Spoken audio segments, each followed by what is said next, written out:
नमस्कार, आप देख रहे हैं बिस्तक। मैं रजत देवगन। आज हफ्ते के पहले कारोबारी सत्र में ही बाजार में पेच फंस गया। एक बड़ी खबर इंपैक्ट डाल गई। एशिया बाजारों का मूड माहौल बिगड़ा हुआ था। यूएस फ्यूचर्स यानी कि डाउ जोन्स नैस्डैक फ्यूचर्स में गिरावट देखने को मिल रही थी और कारण क्या था कि मूडीज ने अमेरिका की सोवरेन क्रेडिट रेटिंग को डाउनग्रेड कर दिया। ये खबर बहुत इंपैक्ट डालेगी ऐसा लग रहा है, क्योंकि अमेरिका में बॉन्ड यील्ड्स एकदम से उछल गई। अमेरिकन मार्केट्स की हालत आज टाइट होने वाली है, ये भी पता है। हमारे मार्केट्स आज उसी का इंपैक्ट झेल रहे थे। आज पहले ही सरेंडर हो रहा था निफ्टी, लेकिन काउंटर स्पेसिफिक मूवमेंट बहुत तगड़ी देखने को मिली है ऐसे मार्केट में भी। तो ट्रेंड तो इंटैक्ट है, लेकिन एक लेवल पे आके बाजार थोड़ा ठहर गया। 25,000 के लेवल के नीचे आके बंद हो गया। शुरुआत हुई थी 25,005 के लेवल की। आज के दिन का आई है 25,062। 24,916 का लो है और क्लोजिंग आई है 24,944, यानी कि 75 अंक निफ्टी ने गवा दिए। 55,436 के लेवल पे हुआ है निफ्टी बैंक बंद, 81 अंक चढ़कर, और 271 अंकों की गिरावट के साथ 82,059 के लेवल पे सेंसेक्स हुआ है बंद। बजाज ऑटो संभाल रहा था, Divi's labs, Bajaj finance, HDFC bank, power grid ये संभाल रहे थे, लेकिन गिरने में इन्फोसिस आगे था। Reliance industries, TCS, ICICI bank, Grasim जैसी जो कंपनियां थी, इनके स्टॉक सरेंडर कर रहे थे। निफ्टी पे मात्र 16 ही चढ़ पाए शेयर्स। गिरने वालों की संख्या थी 34। ब्रॉडर मार्केट्स पे 1,842 शेयर्स चढ़े हैं और 1,074 शेयर्स गिरे हैं। बटा बटा हो गया मार्केट थोड़ा सा। लेकिन जो सबसे तेज चला निफ्टी पे आज वो था बजाज ऑटो। जैसे ही ओपन हुई मार्केट वैसे सबसे तेज चलने वाला स्टॉक बन गया ये। 4% क्लोज टू क्लोज चढ़कर बंद हुआ। फिर श्रीराम फाइनेंस लगभग 2% चढ़ा है। Power grid, hero MotoCorp, Bajaj finance जैसी जो कंपनी इनके स्टॉक्स चढ़ गए। निफ्टी लूजर्स में eternal, Grasim, Infosys, Tata consumer, doctor Reddy 1.25% से 3% धड़ाम। एफएनओ गेनर्स में डिलीवरी, ये बहुत तगड़ी चाल दिखा गया। 9.5% ऊपर रहा ये स्टॉक। फिर डिविस लैब्स 5% ऊपर। एनबीसीसी, सीईएससी, एस्ट्रल जैसी जो कंपनियां इनके स्टॉक 4.5% के करीब चढ़ते हुए नजर आए। एफएनओ लूजर्स में वोडा आइडिया, सुप्रीम कोर्ट ने इनकी जो एजीआर बकाया के ऊपर अर्जी थी, जिसपे बोल रहे थे हमारा थोड़ा एजीआर बकाया जो है उसका इंटरेस्ट पेनल्टी माफ करो, सुप्रीम कोर्ट ने ठुकरा दी वो अर्जी और ये स्टॉक एकदम से क्रैश हो गया 9% नीचे।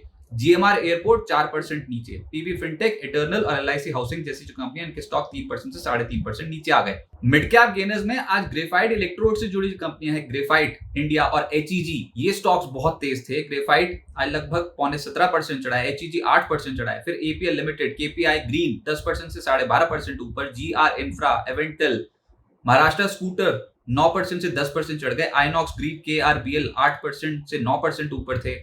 एचईजी चढ़ा। उषा मार्टिन में आज 7.5% के आसपास के रिटर्न बनते हुए नजर आए। तो बहुत ही काउंटर स्पेसिफिक मूव्स आए थे और अचानक से ये मिड कैप स्पेस जो है ना, पिछले कुछ दिनों में बहुत एक्टिव हुआ है। लार्ज कैप्स में उतनी खरीदारी नहीं दिखती जितनी मिड कैप स्पेस में दिखती है।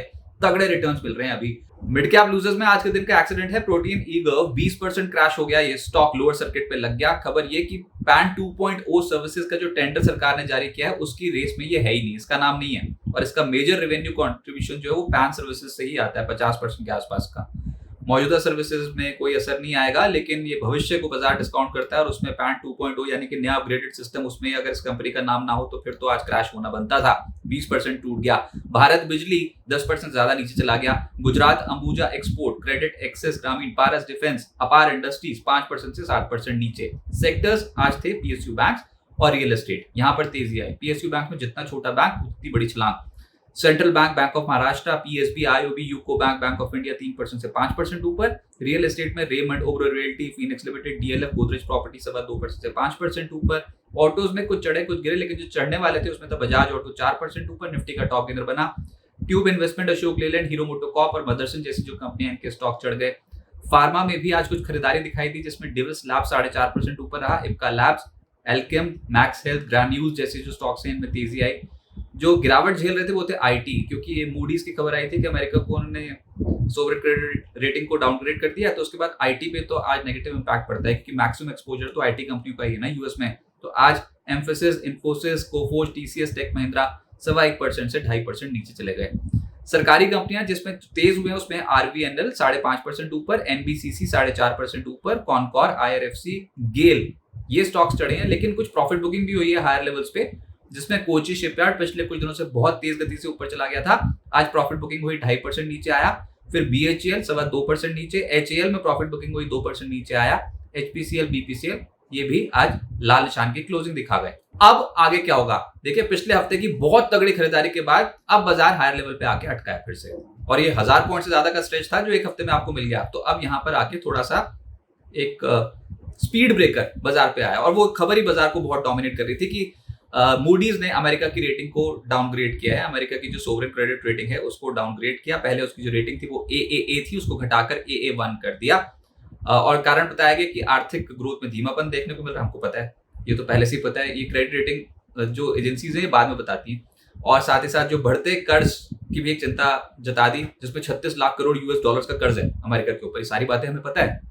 अब रेटिंग का डाउनग्रेड होना, इसका मतलब ये कि बॉन्ड यील्ड स्पाइक अप करेंगी। बॉन्ड यील्ड अमेरिका में एकदम से शूट अप होंगी। 10 साल की बॉन्ड यील्ड और जो आप देखते हो वो सब एकदम से उछलेंगी और बॉन्ड प्राइसेस नीचे आएंगे। बस ये बाजार को अच्छा नहीं लगता, ये तनाव की स्थिति मानी जाती है। तो देखना होगा कि अमेरिकन मार्केट्स में बॉन्ड मार्केट कैसे रिफ्लेक्ट करती है, उसका इम्पैक्ट इक्विटी मार्केट पे कैसा पड़ता है। फिर डोनाल्ड ट्रंप क्या बोलते हैं, फिर वहां के जो सेंट्रल बैंक चेयरमैन है जेरोम पावेल वो क्या बोलते हैं। और अगर एक रेटिंग एजेंसी ने ऐसा कर दिया ना, मूडीज ने, तो फिर बाकी की रेटिंग एजेंसी भी यही मानती है कि क्या स्लो डाउन की तरफ बढ़ रहा है अमेरिका। डोनाल्ड ट्रंप ने टैरिफ वॉर छेड़ी थी, कहीं वो बैकफायर कर गई तो ऊपर से लेने के देने पड़ जाएंगे। पर डोनाल्ड ट्रंप हाल फिलहाल में थोड़े से बैकफुट पे आए हैं और वो समझौता कर रहे हैं अलग अलग देशों से।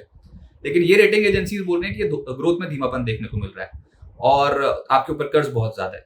तो बस फिर अमेरिका की चिंताएं थोड़ी ज्यादा बढ़ती हुई नजर आ रही हैं और उसका इम्पैक्ट तो फिर इमर्जिंग मार्केट्स पे तो पड़ेगा ही। अगर डेवलप मार्केट्स की रेटिंग एक नॉच नीचे हो गई तो फिर बाकी की कंट्रीज कैसे छूटेंगी। धीमेपन का और टैरिफ वॉर का इम्पैक्ट तो उन पे भी पड़ेगा।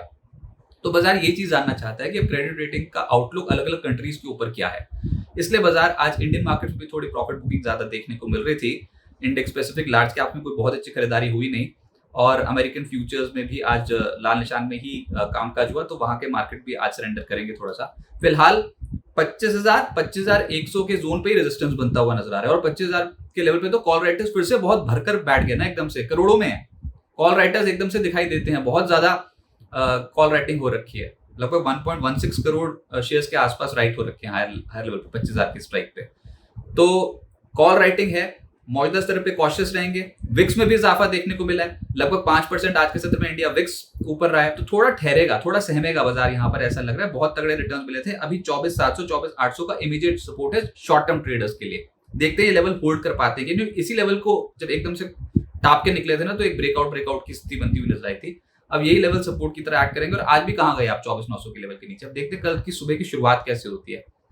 25,100 और 25,200 पे तगड़ा रेजिस्टेंस जोन आएगा। संस्थागत निवेशकों के मूड माहौल को देखना होगा। पिछले सत्र में एफआईएस एफएनओ में तगड़े बिकवाली करके गए थे। कैश मार्केट पे तो खरीदारी के आंकड़े थे, लेकिन वहां पर थी ब्लॉक डील का इंपैक्ट कैश मार्केट पे। डेरिवेटिव मार्केट पे एफआईएस की स्थिति कुछ बहुत अच्छी थी नहीं।